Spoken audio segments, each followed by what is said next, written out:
Morning, everybody. Welcome to our pre-market stream that we open up to the public every single Wednesday. This is Spartan here. What's going to happen this morning is once I'm done talking, giving you this little bit of an intro, Beth is going to come on, give you a breakdown of the macro environment, any news events that happened over the course of the evening and this morning, and also things that we got to be looking out for today, as well as the commodities and bigger picture stuff she'll be going through. Once she's done that, I'll come on, give you a breakdown of the individual names that I'm looking at for today. We'll go through the technicals on those names. We'll also go through the SPY and the FANG, build a little bit of an action plan for the open. And then once I'm done that, I'll pass over to South Beach while I type up that action plan. He'll come on, give you a breakdown of the analyst calls for the day, as well as the macro environment, anything he's looking for. We'll come back. Once that's done, we'll do a quick little recap of what we talked about. And then we'll get ready for the open. So without further ado, I'm going to pass it over to Beth. And thanks for popping in today, guys. Thank you, my friend. Good morning, good afternoon, and good evening. For those of you, welcome to our pre-market at Spartan Trading. Wednesday, we open it up as mentioned. We do have some economic data coming out today. It's been very light, clearly, with the holiday on Monday. We have retail sales. We do have to keep an eye on these guys because this is definitely, and for me, inventories. There was an article, we discussed it yesterday, about how a lot of companies have built up their inventories in anticipation, expectation that the tariffs would be increased. So we have to see whether we get any real notable drawdowns coming. All right, that's important. There's a couple things that happened overnight. One of them is Brexit or lack of Brexit.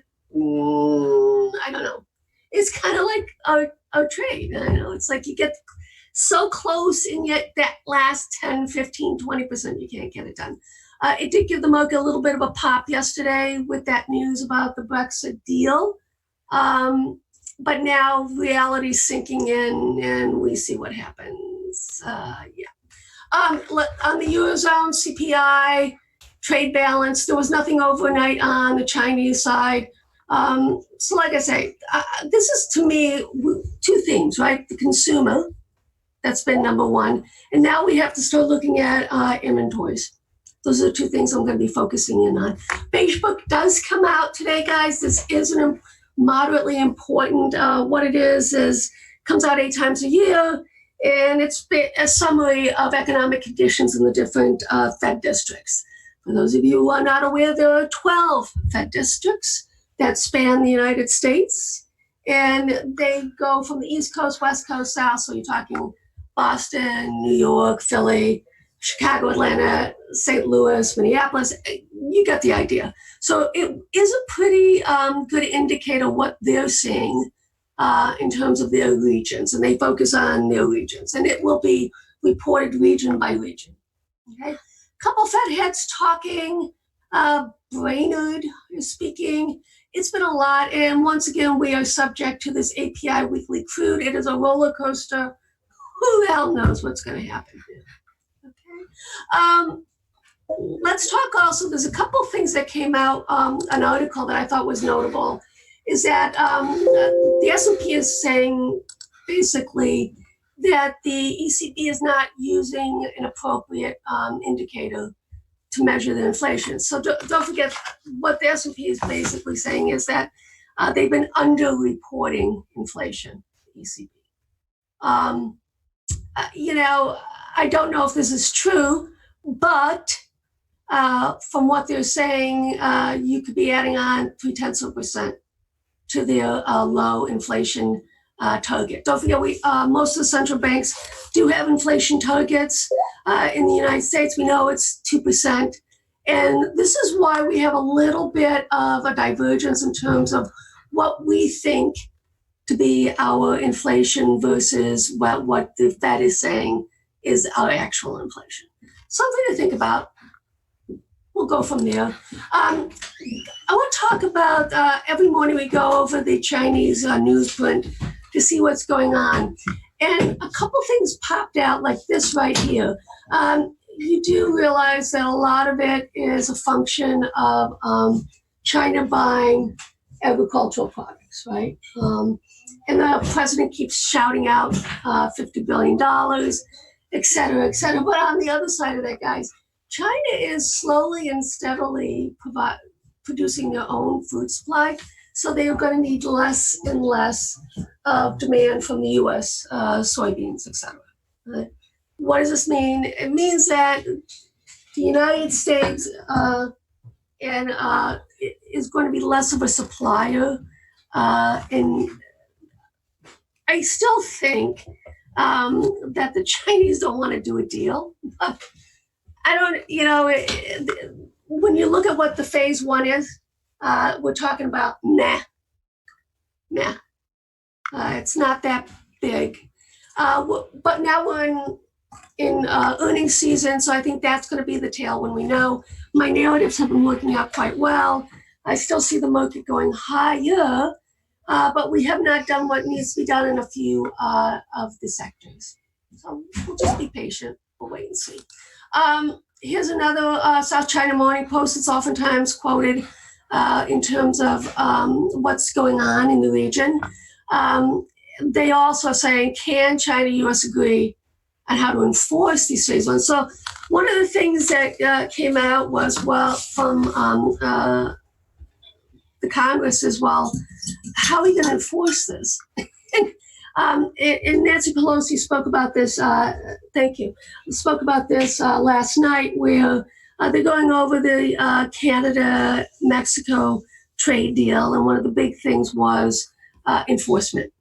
That will be a huge thing going forward with any sort of China-US agreement, is enforcement. And it's not a done deal, guys. They're talking about it, but until it's actually signed, I don't know. Beijing is also not happy. Yesterday, there was a congressional out of the House of Representatives passed a Hong Kong human rights bill. So let's poke that bear. If you are so inclined to think in terms of the election coming up, market should be going higher because according to Moody's, Trump is going to win. But they were wrong only one other time since 1980, and guess when that was? Yeah, last election. So, I mean, okay, we'll see. All right.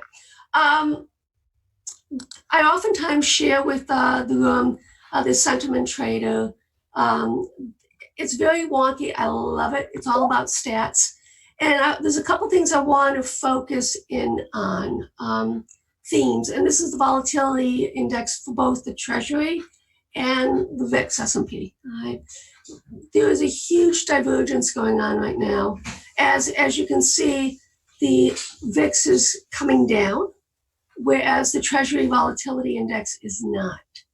And the question is, what does this mean for the markets going forward? Right? For the VIX, it actually is net bearish in the sense that we're bearish for the market, okay? Because you would be looking at a spike in the VIX. Right? So that this divergence is notable, and it's a huge red flag. One of the red flags that we have to keep on out there in terms of as we go forward with this rally. Now, on the other side, okay, as you can see here, this is the TYVX. So what does that mean to the Treasury notes? That actually, on the other side, is bearish for Treasury notes. And we're talking 6 months to a year. But as long as one of the dilemmas we have when some of this data, looking at some of this data, is we continue to have to look at it from a lens of quantitative easing. Never seen anything like this before, the length of it. This is the longest we've gone without a recession. And this is the central banks manipulating the market. How long can it happen? How long can it last for? Well, you can see that we're already in year 11. So does eventually the shit hit the fan? You betcha. And but you can go broke before that happens right now. If they want to continue to do this, they will. negative yield, all that good stuff. Right? There's another thing I want to talk about there. They are talking about the utilities as well, but I want to talk about the skew. Right? And think of the skew as similar to the VIX. Okay, don't forget that the VIX is for in the money, at the money, whereas the skew is out of the money. And it's kind of interesting to see what's going on right now. And we've got a spike in it. And this is important to see how that affects the S&P. Now, as you can see here, it's actually bullish when this happens. But going back, a lot of this is a function of quantitative easing. If you look from 2008 on, if you look before that time, we had the dot-com bubble, etc. But it is something that we really have to look at going forward because it is out of the money versus in the money volatility. Okay. And I'm sure that some of you noticed that this week we started to see some insanely expensive premiums on out of the money. Last week, this week, with the SPY, that actually will probably continue. But irregardless, as you can see going forward, it's bullish for the market as a whole, even though this volatility, things got a lot more expensive. Just want to point that out to you because there have been some comments about it. Now, let's take a look at the Chinese yuan, bouncing off the fib here, starting to go back up. This would be an indicator for us in terms of the Chinese government, what they are doing. This is the daily, by the way, guys, in terms of how they're setting, marking it on their daily open, where they're putting it at. This oftentimes can be dramatically impacted by institutions, even though they may come out with a statement saying it's pegged at 706, whatever, but it can go higher. And we've seen that to happen based off of institutional selling. This is one of the strongest tools the Chinese has, and any country has, except the United States doesn't use it, currency, to assist in trade, getting the economy stimulated, etc. As you can see here, this is the large cap FXI. We're at resistance. And what's going to probably happen is this channel, this downtrend, is going to be replaced just by sideways consolidation. All right, let's take a look at what's going on in terms of the VIX. Clearly, we are at a divergence level once again. And why do I say that? Is because we're making all-time highs and we are not at all-time lows over here, which occurred in November. So what we are in essence doing is we're consolidating and we're making higher lows. So with that said, if you think of it from a technical point of view, that would be protection, that the market, we are at levels of uncertainty that the market is content to continue to have protection on. Even the put-call ratio, where we are in the cycle, you would anticipate that it would be below the 70s and closer in here to the 50s, 60s. We're not seeing that either. So these are things that we look at in a preponderance, and we'll wait and see as they add up. How is this going to play out in the market? A lot of things are trying to break out, but have not broken out. My narrative was that the crude would outperform gold. But as you can see here, we're butting against this resistance. And then the question is going to be, do we break this support line here? That would clearly be a negative for the market as a whole. And you can see that we would go down to these lows that we saw in December. So what is playing out right now is a massive sideways consolidation for months. It will be actionable once we get the breakdown or the breakout. Same sort of setups that we're seeing on the ETFs as well in terms of the market. Let's take a look at gold. As you can see right here, it actually is holding up a lot better than I thought it would. We are holding this extension. I really thought that before the FOMC, we would have broken down and we would have gone back to this consolidative range. So, that kind of got me interested. It may be that we just consolidate for another couple weeks. We get the FOMC. For those of you who are new, I don't think we're going to have a rate cut this FOMC, which would definitely, obviously, put a real bomb into this market, especially on the interest rate side. The TLT also, it has been reverting back to the mean. We've been in puts. We've rolled down now 3 times on this trade.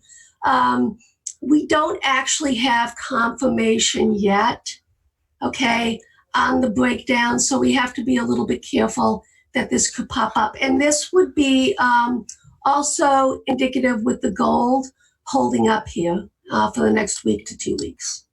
All right. Something we have to keep in the back of the mind. Some people have been asking me whether they can enter this trade now, and I said, no. I do risk reward, because if I'm only looking for a move down to 137.80 out of this cycle, it would make sense if you were in it with us. You should only have a quarter position holding right now. So this does not make any sense to me on a risk reward yet. Okay. All right. Let's take a look at some of these ETFs, financials. Yesterday, we did break and hold above this downtrend line, but now we have another hurdle to maintain. For here, we have to basically close. This is the weekly, okay? Ideally, close above this pivot right here. That's what I'd like. And as you can see right now, we kind of have like a little double top in place. So we still have some more financials coming through. It's important to me that we really pop this top here and hold above. It may be that it'll take another week. We'll see how it opens up next week. But as you can see, we're getting in the top end of the quadrant. So we have to be very careful with our exposure in the financials right now. Okay. XLK. This is another ETF that we like to look at. I like to look at. It has been the leader in the past lows. It has not been the leader in this rally, which is a little bit disconcerting. This is Microsoft, Apple, etc. We have to keep an eye on it. Irregardless, guys, you can't anticipate a breakout. It has to happen and then close above it for the next leg up. So with that said, this is where you want to take profits, guys, and lighten up, because until we actually break and hold, this is the top of the range. And where a lot of people make mistakes, and this is how we're so successful on the commodity side, is my mantra, which you want to buy when nobody wants to buy, and you want to sell when nobody wants to sell. Okay, so it's FIFO, first one in, first one out. I don't care about leaving some money on the table until we get confirmation on these macro type ETFs. Okay, we have to be careful. But with that said, Spartan guides us on the micro side, brilliant technician, and there are individual tickers which clearly are breaking out and are giving us amazing opportunities so far. All right. XLV Healthcare. It's trying. This has been the big indicator that we are not going into recession, because the healthcare is one of the leaders in terms of risk-off type trades.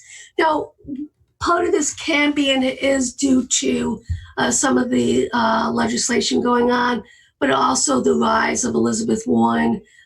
This is not a political statement. This is reality. If the market thinks that she has potential to become the next president of the United States, there is no way a lot of these institutions are not going to be have a lot of exposure in areas that she wants to basically smash. And one of those would be healthcare. Right? With that said, opportunity is coming. I bought some UNH off of this. I did not shout it out to them, mainly because we don't have confirmation yet on a lot of this stuff. And I prefer not to, especially if I'm picking a bottom off of these lows. The range is getting tighter and tighter. We will have resolution in this, guys, within the next, I would say, by the end of the month. We'll have some sort of resolution. But be aware that as you get closer to the apex here, it starts to minimize and mitigate the impact that it might have. Right? Another thing we want to take a look at is transports. And as you can see here, this has been similar to what we've been seeing with the small caps from the Dow theory. This is a negative type of event, but it is massive consolidation. And I can tell you that when we do get some sort of resolution to this consolidative pattern, either on the downside or the upside, there's going to be a lot of money to be made. And that would be in FedEx, buying FedEx. Right. UPS has held up a lot better, but this is the one that I have my eye on. And it is starting to give us a bottoming formation, but we still have to do some work on the weekly close. And this, I'll be probably shouting out a trade on this in the next week in the swing channel. Okay. All right, let's take a look at XLB, and then we'll look at XLU. So this is the materials. Cyrus consolidation as well, and this will be one of those indicators for us that we're actually getting somewhere in terms of the economies globally starting to spend money in the infrastructure. And this will be another indicator for us that we are going to see a nice rally in the market. Until we get confirmation one way or the other, we're still consolidating. This is an M formation, which is not what we would want to call bullish, right? But we'll just take it one week at a time in terms of breakouts. South Beach is brilliant in terms of looking at these types of different sectors rotating in, and will give us names to look at in those sectors. XLU, this is we haven't had this sort of price action since July. We'll keep an eye on that as well. This would be a risk on type trade. So taking risk off would be buying, putting risk on would be selling. And that's how you would look at that. Another thing that we're seeing that was also a risk off on type trade is the XLP. This is the consumer staples. These are bought in as a risk off type trade. We're starting to see it come down. And this also will give us an indication that the market is going to continue higher. One of the things that I also have been looking at is EFA, which is the global small cap ETF. It is starting to break out all the way from September, October 2018. So this is a notable breakout, guys. Next level is going to be the 6648. I am in some of this. I will be adding on a break and hold above this pivot. So my short-term themes, which I've been sharing on Twitter, is I've been looking for semis, which has been working, check. Small caps, I think there's going to have a lot of tailwind in the last 3 months, the last quarter of this year, something to be aware of. What we've also been looking at is this FXI, but I like to look at the A shares as well on the Chinese names. That too is in the process of potentially breaking out. We would need this to confirm as well, and that would give us some indication of what's going on there. In November, don't forget the MSCI has its last tranche that it needs to do to get the weighting up in terms of exposure in China, and that is the A shares. So we will have a trade for the room in November as a result of that. My time is up. Once again, welcome for those of you who are joining us for a pre-market. And my friend, are you ready to take over? Yes, I am. Okie dokie. Thank you, Beth. All right, guys, morning. Let's take a look at what we got going on this morning. A couple different things. If you guys are new to chat, I'm going to share the Discord link in a little bit after we are done the pre-market analysis. So let's take a look at kind of what we got going on this morning. Pre-market tickers on watch. What do we got going on today? Vive, UAL, SNBR, WDay, Adobe, and CAH. So Vive squeezing on continuation from yesterday, started squeezing before the end of the day, and then after hours really took off. So we'll talk about that. UAL, earnings mix positive, EPS beat, and revenue missed. 2019 guidance was raised. SNBR, earnings beat, EPS and revs. 2019 guidance raised, gapping up, both of those. WDay, workday. So shares are trading lower following the company's Tuesday analyst day. So we got multiple downgrades from analysts, and then most of the concerns were with margins in the short to medium term. Adobe, Citi downgrades Adobe to neutral, lowers the price target to 313, gapping down on that. CAH, so there's a whole bunch of these drug distributors that are gapping up today because they're in talks to settle the opiate litigation for $18 billion. So once we get tangible numbers, these things have been selling off for a while. That's what allows these things to gap back up. So let's take a look at what we got on these individual names, technically speaking, today. So first two, we're going to look at our Vive, whatever you want to call it, and UAL.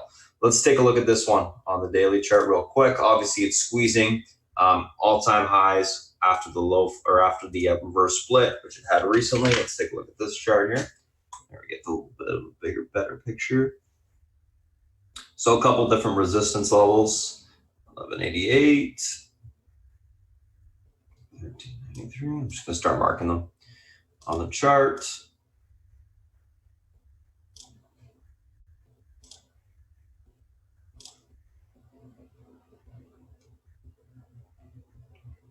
So 1188, 1186, close enough.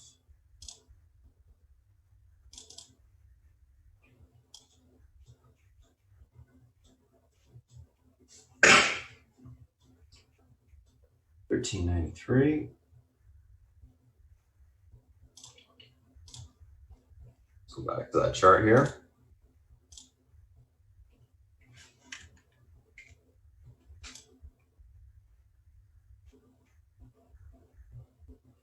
EMA 1092, 952, 767.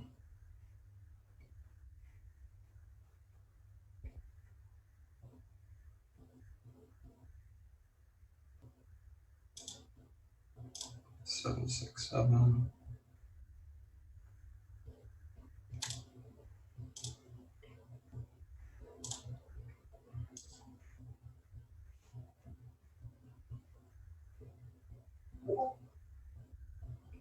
Seven, 1, 4, 3, 1.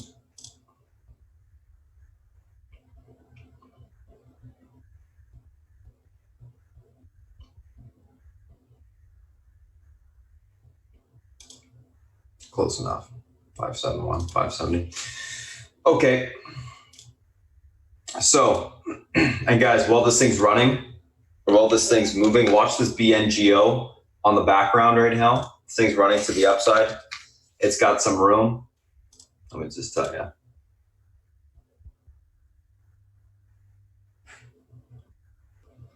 $222, 256, 293.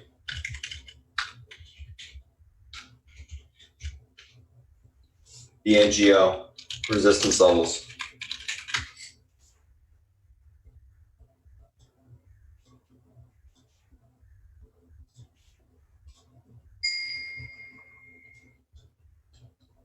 Also, I'm at next level is 256 on that stock.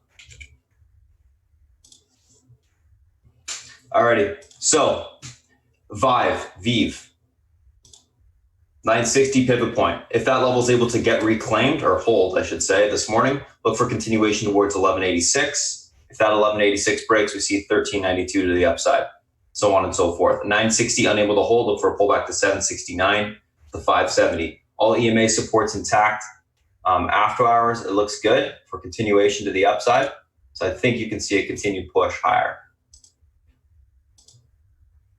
Just sold some BNGO. I'm not going to stay in that long. It's extended to the upside here, guys. So make sure you are selling into this little bit of a push just to scalp pre-market. There you go. So Vive overall leaning bullish right now. Going to be looking for a hold of the pivot and continuation to the upside. All right, let's sell some more of this BNGO, guys.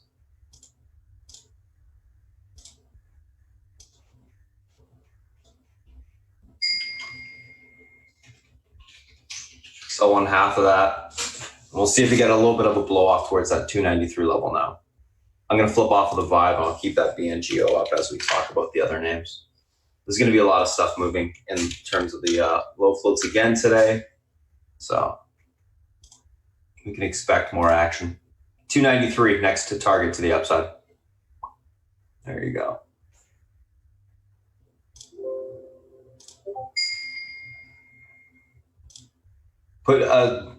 Try and get filled out to the 260, 265 area here. UAL, stocks gapping up. Earnings in terms of these guys, mixed positive, but they did raise their guidance. So that's good. So we're gapping up to about 89.60 in the pre-market here. Where do we got room to? So a couple different levels. We got to mark the recent range high. Earnings.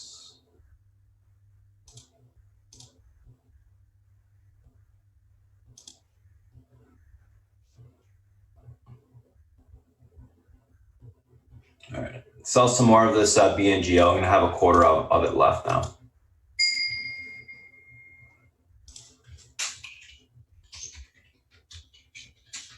There you go, a quarter of the BNGO left. 293 target, and then I'll give you the next targets after that.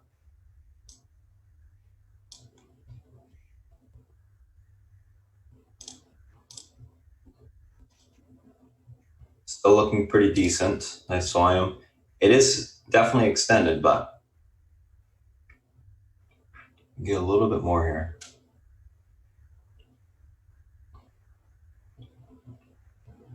So pivot on UAL, 89.12. If this level is able to hold, we got room towards 90.31 to the upside. If that breaks, we see 91.78. Unable to hold the pivot, 89.12. Look for a pullback to 87.53 to the 86.41 area, and then basing down there to take the stock long. Overall leaning bullish, like the daily chart, like the earnings. Guidance was good. I think we see continuation to the upside today. If you guys remember Delta, like I think it was last week, nice grind continuation higher the entire day. I think we'll see more of that type of price action on the airliners. So that's what I'll be looking for there on this UAL. All right, I'm going to sell the rest of this BNGO, guys. All out. Nice little 60, 70 cent scalp there. Not bad. We'll find more. There's going to be more. Don't overstay your visit on these things, especially when they are extended. Take them for what they're worth. So that's Vive and UAL.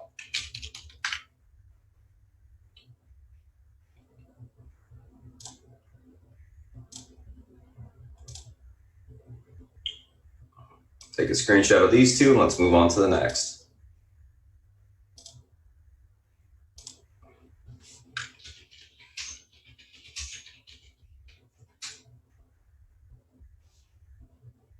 So next two, SNBR and W Day.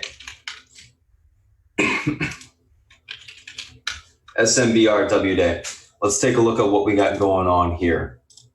So SNBR. Stock is obviously gapping up on their earnings. Earnings were good. EPS, rev beat. Also raised their guidance, which is obviously a positive. Gapping up to about 49.24 on the upside right now. Let's mark some levels. I like this chart a lot. Nice clean chart. Get rid of some of these old levels here.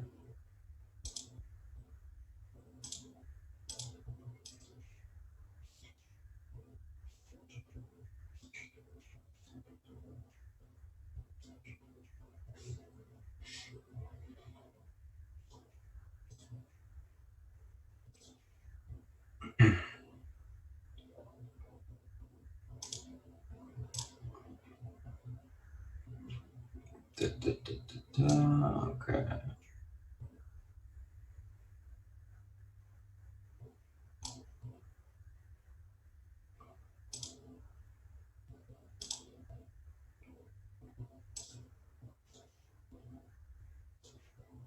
Easy enough. So what's going on here? 49.72 pivot to the upside today. Level holds. We got room back towards 51.14. The all-time highs 52.14. If that breaks, then we'll look at the Fibonacci extensions to get the levels. 49.72 unable to hold. Look for a pullback to 48.35 support. If that breaks, we see 47.25 on the downside. So we'll have to look for a retest of that level down there.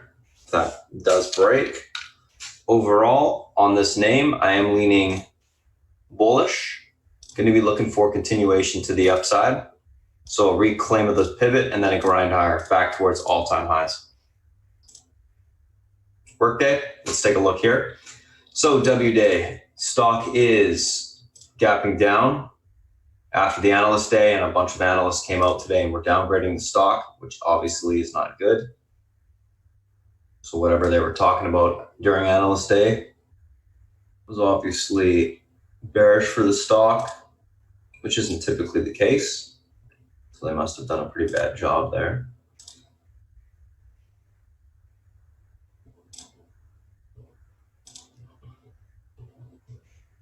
We're bear flagging to the downside on the daily.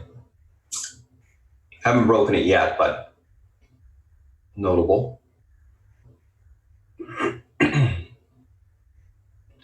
Down. Let's get this level here. 172.57. Yeah, we'll get one more on the downside.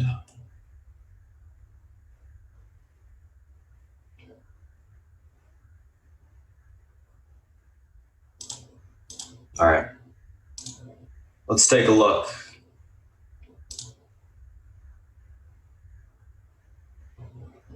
Oh, and short sellers, guys, these stocks that are running in the pre-market, don't forget to get, if you do want to short them, you got to get your locates this morning. So like this BNGL, if you wanted to short it, grab locates on it. And there may not be any right now. But don't forget, especially as more pop up, right? Okay, you're not going to be able to see the bottom end.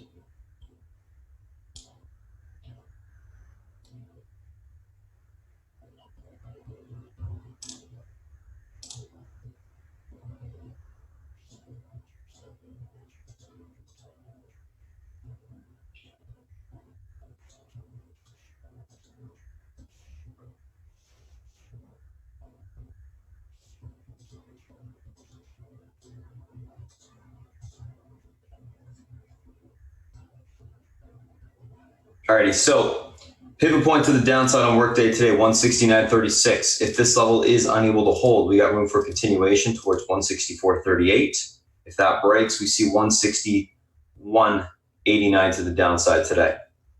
Able to hold that 169.39 support, look for a bounce back towards 172.60 to the 176.85 area on the upside. Overall, on workday, I am leaning bearish, going to be looking for a continuation lower. I think the daily chart looks terrible, and I think we'll see a continued sell-off. I'm going to do this, throw on the hourly, and then take a screenshot. I think it's going to give you a better picture for later.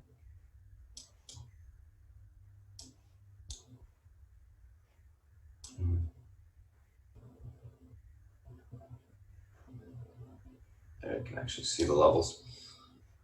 So that is workday. Let's take a look at the next two, which are Adobe and CAH. So let's take a screenshot of these two.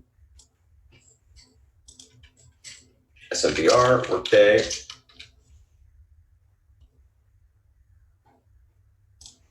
Adobe, CAH.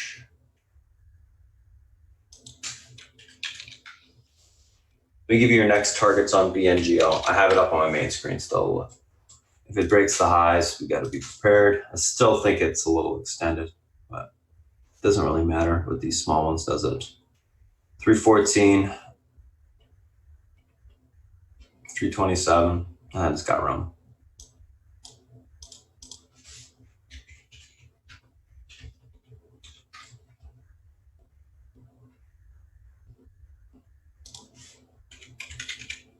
$314, $327, $424 if it does break out of the highs.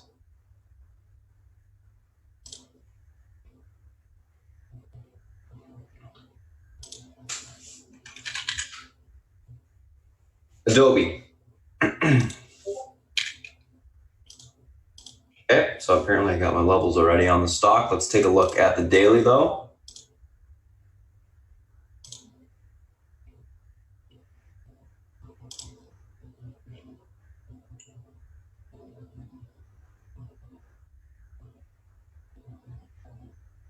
Yep. Looks like everything's here.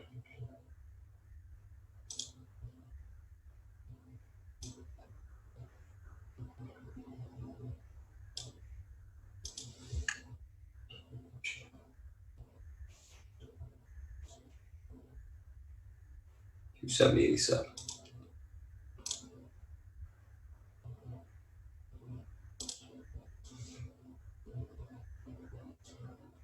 Only thing that's going to change is the pivot.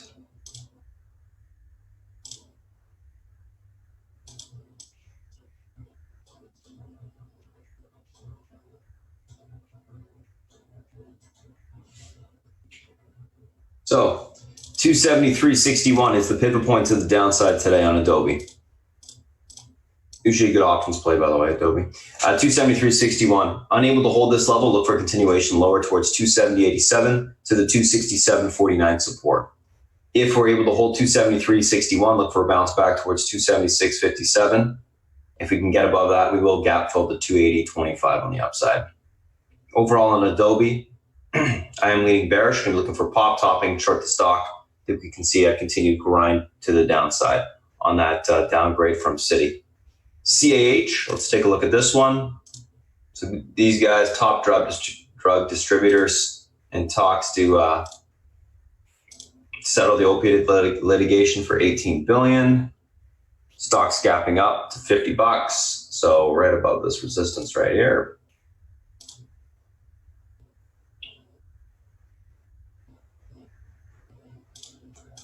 Let's take a look at where we got room to today.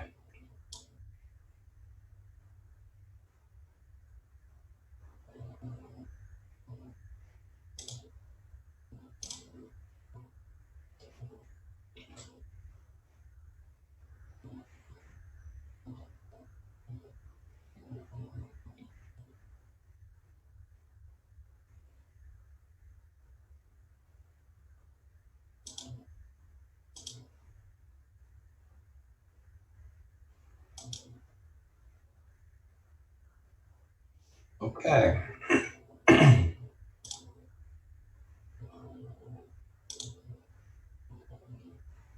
So what's going on here? So $51 pivot point to the upside today, 51.06. If that level is unable to hold, we look for a pullback to 49.96 to the downside to the 48.84 area. If that support breaks, it will fill the gap. 51.06 holds, look for continuation higher towards 52.21 to the 53.05 spot on the upside.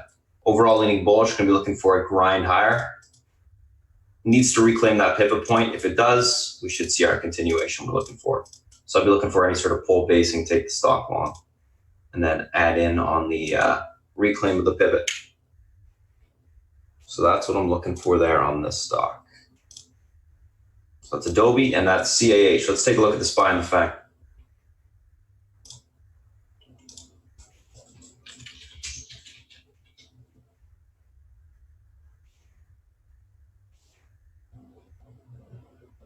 Just going to quickly save this.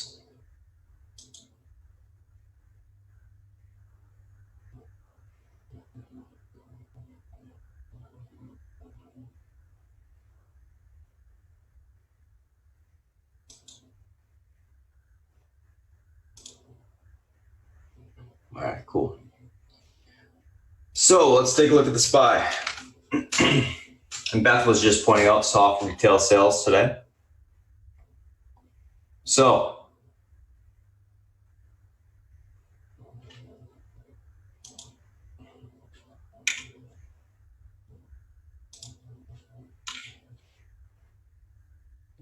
delete some of these lines here.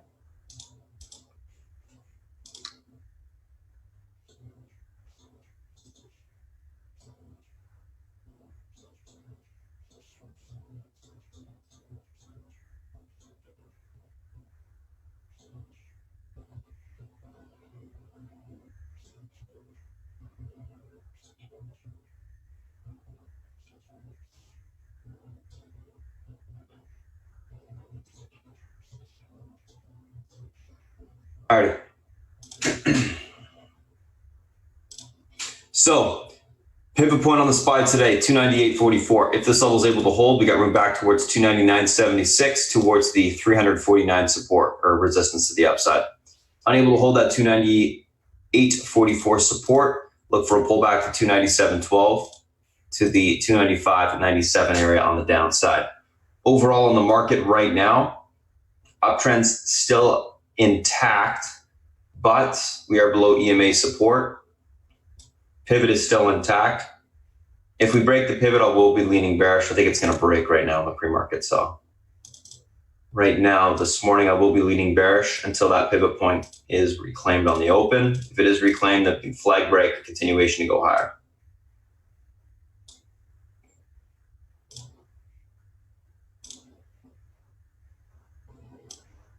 Short-term bearish until we find some support, but overall bullish once that occurs on the market.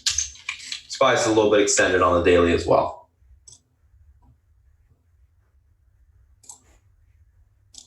Actually, let me just check that. 296.33. Yeah, we're still extended. So that is the SPY. Let's take a look at, let's see if that, yes.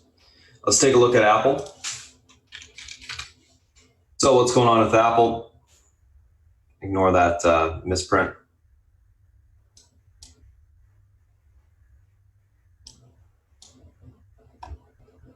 So Apple gapping down a little bit. Pivot point to the upside is going to be the 235.75 area. If it's reclaimed, we got room back to 237s to the 239.06 resistance. Unable to hold it, we look for a pullback down towards 234 support if that 233.85 level breaks. Overall on Apple right now, going to be leaning on the bearish side. Looking for a little bit of a continuation pull this morning and then basing to take it long after that.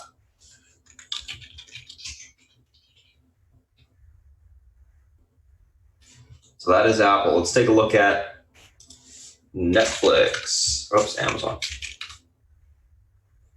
So Amazon, still holding above the pivot. I actually like Amazon on the daily quite a bit. It's finally turning up.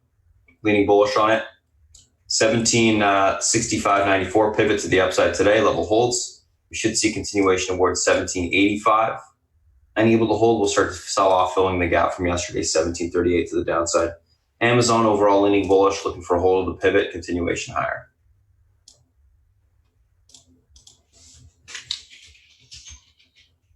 Let's take a look at Netflix.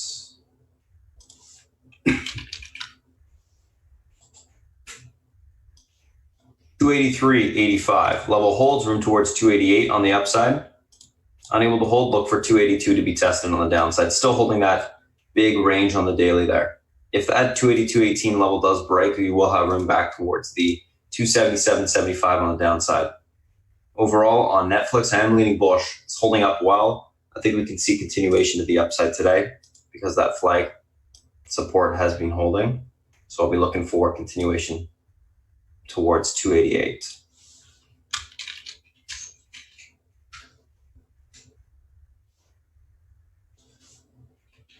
Facebook.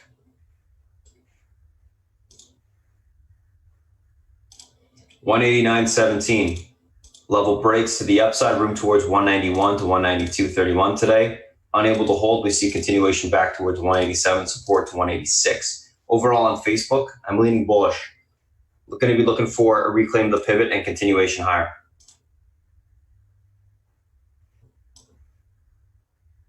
Like the chart. I like the call buying that was going on yesterday. Obviously, wait for it to actually reclaim that pivot before taking it. And if it does, we should be good to go. Last but not least, Google, and then I'll pass it over to South Beach.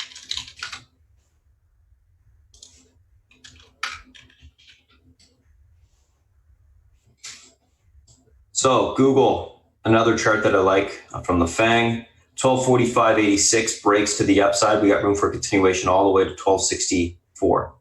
So we got room to push. Unable to break above 1245. Look for a pullback towards 1237 to 1230 on the downside. Overall in Google, leaning bullish. It's right at the breakout level. I think we can take it out and get a little bit of a squeeze. The daily chart has been stuck in a pretty big consolidative pattern for a while. But I do think we need to test the top of that range, so that's what I'll be looking for. Slow grind continuation to that level. And that is Google. So that's the SPY, the FANG, the individual names that we're looking at this morning. I'm going to pass over to South Beach for a little bit. He's going to give you a breakdown of the analyst calls, macro environment for the day, and anything else he's looking at. And then we'll come back on, do a quick little recap of what we talked about, and go from there. South Beach, if you're ready, it's all yours. Good morning, guys. Okay, let's take a gander what we have. Okay, bond market. Yield is down. Okay, London here. So initially, the market is looking at the situation as a risk-off day. Okay, that can change, but that's what we're facing this morning. So I'm kind of sort of with Spartan, slightly bearish till we find support. Okay, nothing major, but we've had a really good run, so it's not surprising, right? So that's the bond market. Okay, China, they don't want anybody saying anything about Hong Kong or else. So we had a basketball player fold yesterday, whatever, LeBron. What will the U.S. government do? We'll see. All right. But you're not allowed to say anything bad about these guys. Otherwise, they don't want to be your friend. Okay, so we'll see what happens with that. And what they hold over your head, we will see if it comes to that. If not, we won't. Okay, but certainly this China situation is very fluid. It can change in a moment. Okay, and that's something we have to live with. All right, so that's what makes the market so risky. I mean, the China thing can change in a moment. A tweet can change things in a moment. Very strange set of circumstances we have. But that's the way it is, right? There's nothing we can do about it. And Brexit, who knows? Who cares? I just hope it works out well for England. I don't think it affects us too much. Impeachment, we haven't heard that in a bit. I guess I don't know what the deal is with that. But I would think that the Democrats want to keep this thing going until the election, if they can. Okay. It's not really realistic that they can impeach him unless they find some kind of smoking gun, which I would doubt. So I think that's, you had the debate last night, more of the same rhetoric coming out of the Democrats. And that's what you have there, okay? Earnings. These banks are just really knocking the cover off the ball as far as exceeding expectations. It's pretty amazing with the yield curve as flat as it is that these guys have the ability to make money. And it just shows you that if we get some normal trends, these stocks will just absolutely rip to the upside. Okay. So we'll see what happens with that. I have a bunch of Morgan Stanley. I've told you I've been bullish on that since last week. Since Thursday or Friday, I loaded up on some calls. I still have them. And I'm keeping my fingers crossed. I'm going to play it to the end. Okay. So I believe in it. Hell, Goldman had bad numbers and it closed up on the day. So if maybe Morgan can have good numbers, maybe I'll get really lucky. We'll see. But I like the risk reward. And for me, everything's about risk reward. So the earnings, you guys know who beat: SNBR, Bank of America, Bank of New York, CMA, US Bancorp, PNC. Who missed? Abbott missed. I put on that butterfly. It cost me, I think, 13 cents. Okay.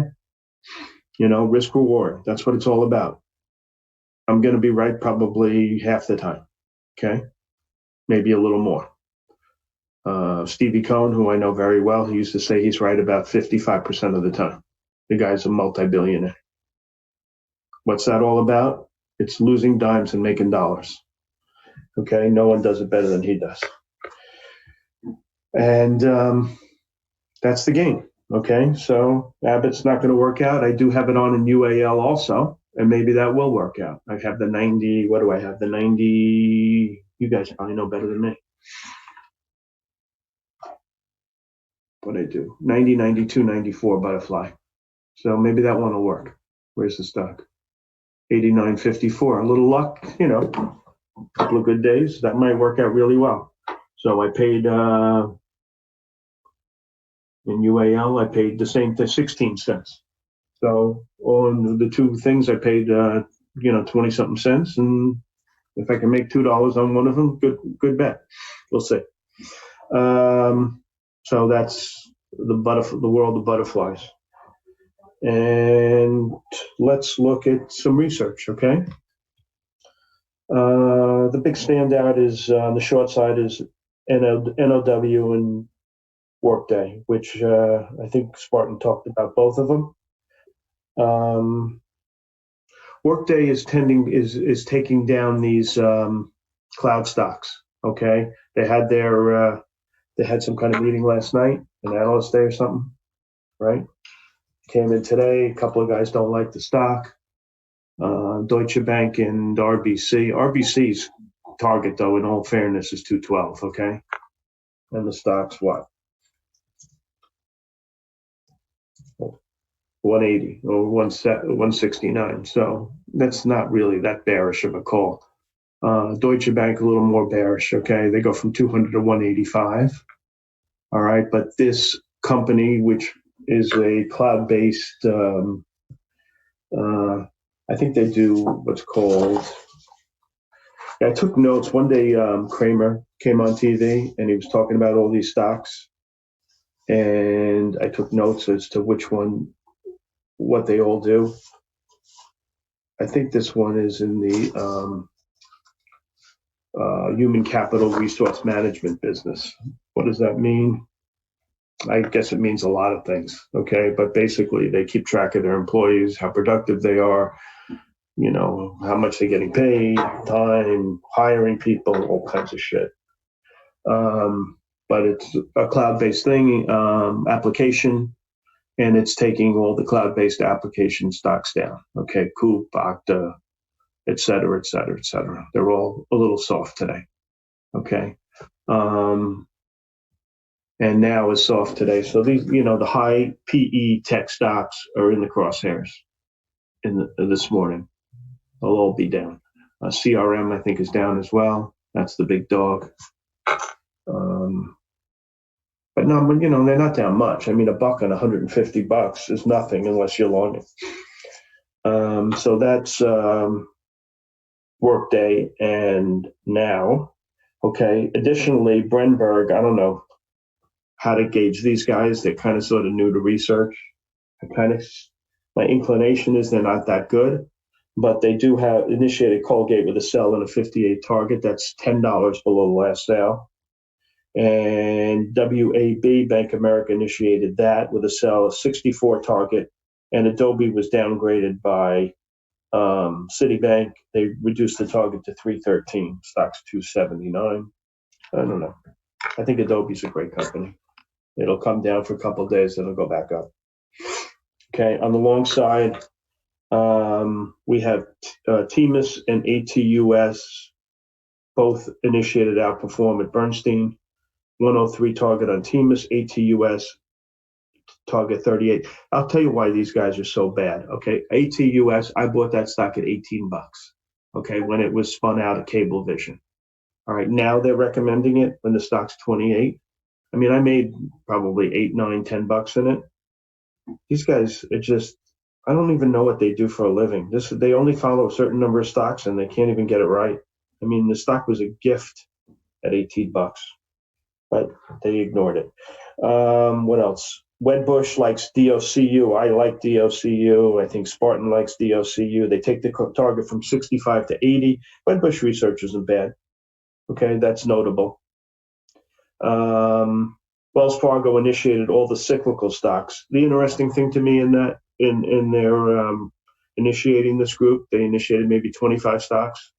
They didn't have one sell, which I think is a little weird.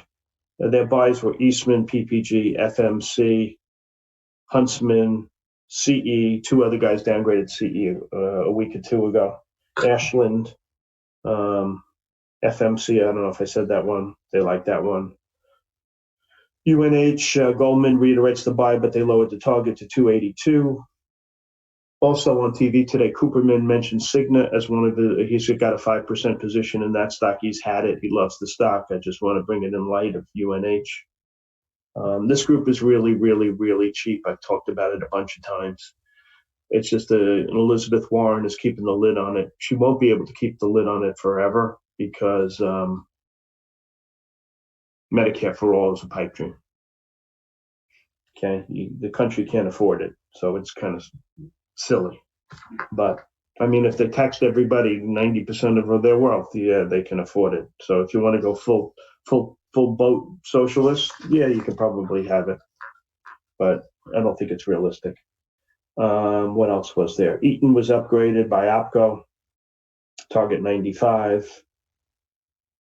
And that's really it in the research. FB, which I really like the way the chart is shaping up, reiterated outperform at Baird with a 230 target. So that's way up there. Okay, I think the stock acts like it's out of the, like it wants to go up. Let's put it that way. Okay. Let's see. Dish was downgraded by Bernstein with a 29 target. So that's really the research. Okay. Syndicate-wise, there's really not a lot. There's a couple of secondaries. I think Daniel said there was a block of Pinterest at 25 bucks. That probably takes care of some of the, some of these guys who invested in this thing pre-IPO. So they took them out of the stock. It was probably a big private equity firm that sold that stock. So that's not surprising. That probably is pretty bullish. Let's see where the stock is. 25.15. I think if it holds 25, it's probably okay. I mean, in a case like that, I like to play the line. So you play the line at 25, and if it goes below, you get out. If it goes above, you play it long. Okay, so you play that block, thinking maybe they cleaned up the big seller, because if I remember correctly, the IPO lockup ended 2 days ago or yesterday. So this might be a thought. Okay, and other than that, a couple of secondaries.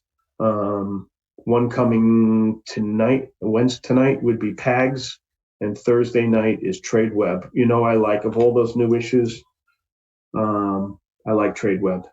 They announced the secondary is coming last night. It's coming Thursday night, and the stock's up. What more do you need to know?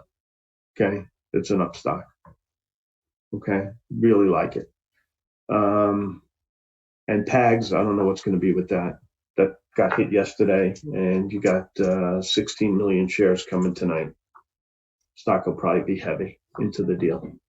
Okay, not high quality like TradeWeb. And you got a couple of IPOs. Nothing I'm ready to talk about as of now. Okay, I don't really have a handle on them, so no sense bullshitting you guys about it. I think the big news on the day is this Cardinal Health McKesson ABC situation with the opioids. $18 billion.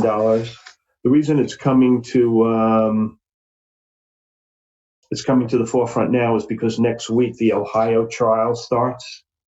Okay, basically a statewide situation where they're suing the opioid companies, and they're trying to get in front of this. So if there's going to be a settlement, it'll be in the next week. I just got when someone's telling me about a couple of secondaries, guys. NTRA is a good shape. And PAG's Brazilians are lining up to buy that stock. Not many American orders on the book, if that's of any help. Okay, so this deal is kind of interesting. What makes it really interesting, it's 1/3 of the market cap of the three stocks if you combine them. Okay, it's $18 billion in combined. ABC is 17, Cardinals 14, McKesson's 25, it's 56 billion, and 18 billion they're going to give away because of this. I'm trying to wrap my arms around that, because their earnings will be good, but their book value goes in the shithouse. Their market cap goes in the shithouse. I don't have a handle on it yet. I guess, listen, it's taking a axe off the necks of these companies. So I guess it's good and the stocks are up, but that's a lot of money. And it's not even, it hasn't been accepted yet. So I don't really know how I want to play this yet. I have to read more and figure out more. I've been trying to get my hands on information, but there's no analyst really talking about it, and I really can't. And I don't want to steer you guys in a direction that I'm really not sure of yet. So if I get a handle on it, I'll let you know. But as of now, I don't. I was talking about in certain secondaries and new issues, KK, you want to trade the line being the price of the deal. So in this case, Pinterest is being priced at 25. You're bullish above 25, and below 25, you don't want to be long it. And I'm kind of thinking this may clean up a big seller because it's so much stock, and the what's it called is going away, the lockup. So it might be a good time to take a look. And there was an insider buying in it yesterday. And this was Bill Gurley, who's like the king of VC out in California. I mean, the guy's got a ton of dough, and he bought 150,000 shares. And he's a director in the company. I guess he's trying to get people to step up and take out the guys who want to be taken out. Okay, so it's kind of sort of an interesting situation. All right, and that's really it. Not much more. The risk-off situation, you got to be careful in semiconductors, the high PE stocks, certainly. And the stocks, the safe stocks should have a good bid to it, utilities, consumer non-durables, and the like. All right. So let's see what happens. And if I have anything further on this opioid situation, I'll let you know. But Mallinckrodt and Teva and Endo would be trading with these three stocks as well. So keep an eye on those. All right. That's it for me. Spartan, it's all yours, buddy. Thanks, South Beach. Always appreciate it. So let's take a look at what we got going on this morning, guys. Do a quick little recap of what we talked about today. This is the pre-market action plan typed up, as well as all the notes. So give you a quick little look at that real quick. See here. You can pause the stream and look back on it. So what do we got going on today? A couple things that we're looking at. Pre-market tickers on watch. A few things. Vive, UAL, SMBR, Workday, Adobe, CAH. Vive, whatever. Squeezing on continuation from yesterday. We'll talk about that. UAL, earnings mix positive, EPS beat, and rev miss. 2019 guidance raised. SMBR, earnings beat, EPS and revs. 2019 guidance was raised. Workday, gapping down after their analyst day. Multiple downgrades from analysts with concerns with margins. Adobe, Citibank downgrades these guys. to neutral, lowers the price target at 313. CAH, top drug distributors in talks to settle litigation for 18 billion. So some of those names are gapping up. In terms of the option side today for the open guys, Beth has typed up a whole bunch of options as well as which way we're leaning on them and what sides to be looking at what options. So if it's going bearish, 298 puts on the SPY, calls 299s, so on and so forth. So you can take a look at that right there, as well as obviously the explanations here for that. So let's take a look at what we got going on from a technical standpoint. First two, we're going to look at VIV and UAL. Quick little recap. So VIV, it's holding the pivot point right now. Actually pulled right to the support, held it. 960 is your pivot. This level holds, room for continuation to 1186. 1186 breaks. We should see further continuation back towards the 1392 level on the upside. Unable to hold that level, we look for continuation lower. Sorry, unable to hold the 960 support, we look for continuation lower into the 769 area. If that level breaks, we see 570 on the downside. Overall on VIV, I am leaning bullish, going to be looking for some continuation to the upside. I think the chart's holding up well. I think we can see a quick little pop on the open, topping, and then we look for a short on the name. Let's take a look at UAL. UAL, 89.12 is your pivot point to the upside today. Level is able to hold, look for continuation towards 90.31. That breaks, we see further continuation at 91.78 today. 89.12 unable to hold, look for a pullback towards 87.53 support to the 86.41 level, and then we can look for basing down there. Overall leaning bullish, going to be looking for a hold of the pivot, continuation grind higher. If you guys remember Delta, you remember that it did have a nice little grind off the lows. I think we're going to see more of that in the airliner sector. Quick little note just on that BNGO, guys. After we were out of it, it did sell off completely on the extension. You can get a little bit of a bounce here, maybe to like 150, but I'd be cautious with playing that thing anymore today. I think it looks all right, though. So that's that. Okay, let's take a look at the next two, which is SNBR and Workday.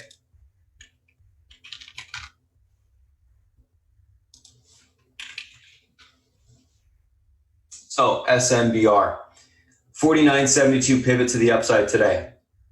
This level is able to break and hold. We should see continuation of 51.14. Take that out, we go to all-time highs, 52.14.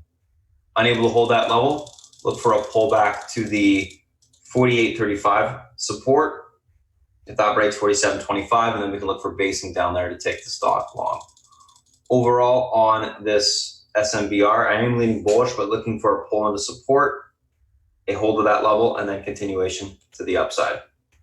Workday, 169.36 is your pivot to the downside today. Level breaks, room lower towards 164.31. If that gets taken out, we see further continuation of 160.186. Unable to or able to hold that pivot, look for a bounce back to 172.60 to the 176.85, topping there to take the stock short. Overall on Workday, going to be leaning bearish, going to be looking for that topping to take the stock short today on continuation lower. Adobe and CAH.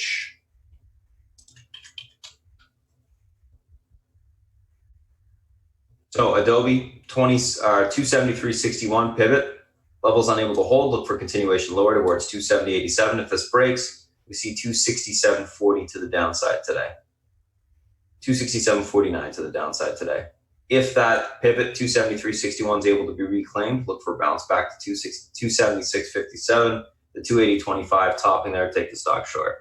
Overall leaning bearish, looking for continuation lower. This is a good options play. So looking for a bounce, take some puts on the bounce, and then continuation lower. Or just if it starts to sell off with some momentum and volume, we'll be looking for further continuation just on that. So that's that. Let's take a look at the CAH 5109 pivot. If this level is able to hold today, room back towards 52.21 to 53.05. Unable to hold, look for a pullback to 49.96 to 48.84. On this name, leaning bullish, going to be looking for a pull basing and then take the stock long on that. I like the stock. I think it looks like we can get continuation to the upside, but we're going to get a little bit of a gap fill from some bag holders and profit takers overnight, in my opinion. Let's take a look at the SPY. So what's going on with the market here? The SPY in general is holding up pretty good. 298.44 is your pivot to the upside today. If this level holds, we should see further continuation into the 299.76 area. 299.76 breaks, 349 will be tested today. If 298.44 is unable to hold, look for a pullback to 297.12 to the 295.97 area, and then basing there to take the stock long. Overall leaning bearish off the open, looking for a little bit of a pull, and then basing to take the stock long. I don't think we're gonna get much of a pull, but I am leaning a little bit bearish on it right now. If you guys are scalping this BNGO with me, in the pre-market, 155 is my target on the bounce, and gonna be selling most of it probably pretty quickly here. Just a slight little bounce. Apple. 235.75 pivot. Levels unable to be reclaimed. Room lower towards 233.85, 232.34. Levels reclaimed. Look for a bounce back to 237.06. If we break through there, we can go back towards that 239.06 level on the upside. Leaning bearish on Apple for now. Amazon 1766 is your pivot. Level holds room towards 1785.81 today. I'm leaning bullish on Amazon. I'm looking for continuation higher. If that pivot breaks, we look for a pullback towards 1738 to the downside. Netflix, and I'm going to sell some of this BNGO.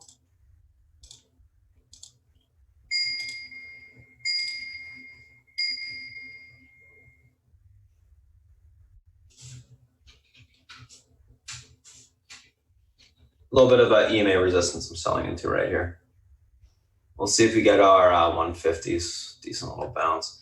283.85 pivot today on Netflix. Guys, this level breaks, room towards 282.18. Take that out, we start selling off towards 277.75.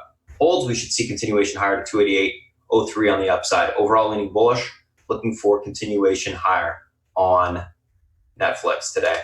I like the chart. I think yesterday was your consolidative day. Next leg up today. Facebook, 189.12, pivot, level holds, room towards 191.02. That breaks, 192.31 will be tested. 189.17, unable to hold, look for a pullback towards 187 to 186, and we look for basing there to take the stock long.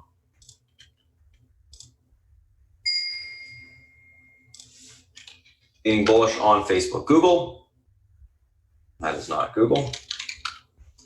Google, 1246 pivot. Level is able to get taken out today. We got room towards 1264 on the upside.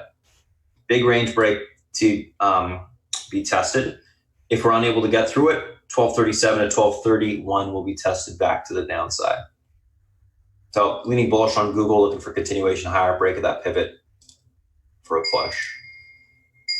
I'm out of 7/8 of BNGO on the bounce, and I'll be selling the rest of it pretty quick.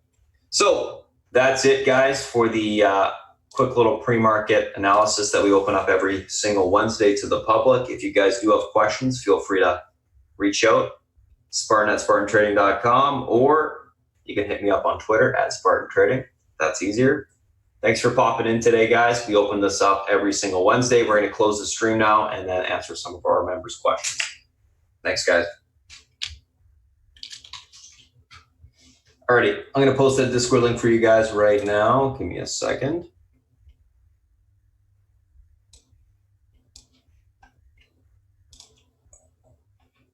I'll go through some questions here. There you go.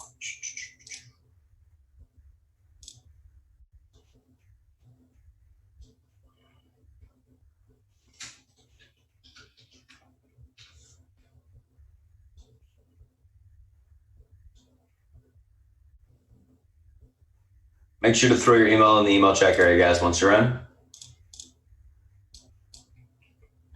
And then once you do that, go to this area, new to chat information. I'll show you where it is. Scroll up to see summary of how this chat works. Give that a quick read. Breaks down all the channels work so you can properly navigate the chat throughout the day. Alrighty, questions. Let's go through some.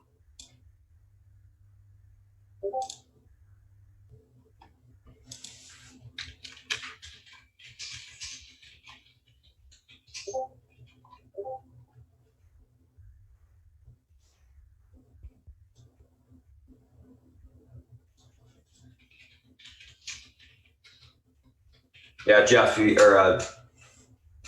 gotta read the instructions again there, boss.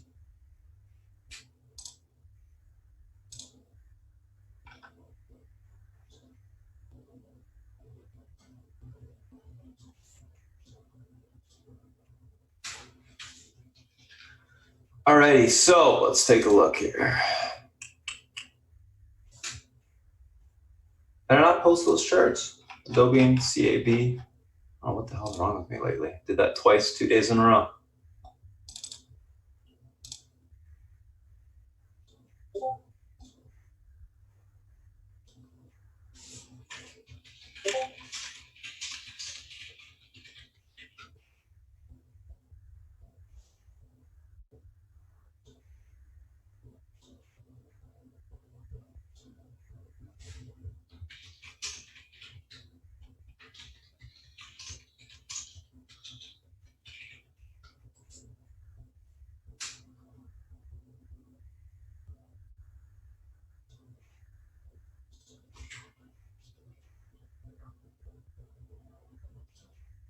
Jesus Christ.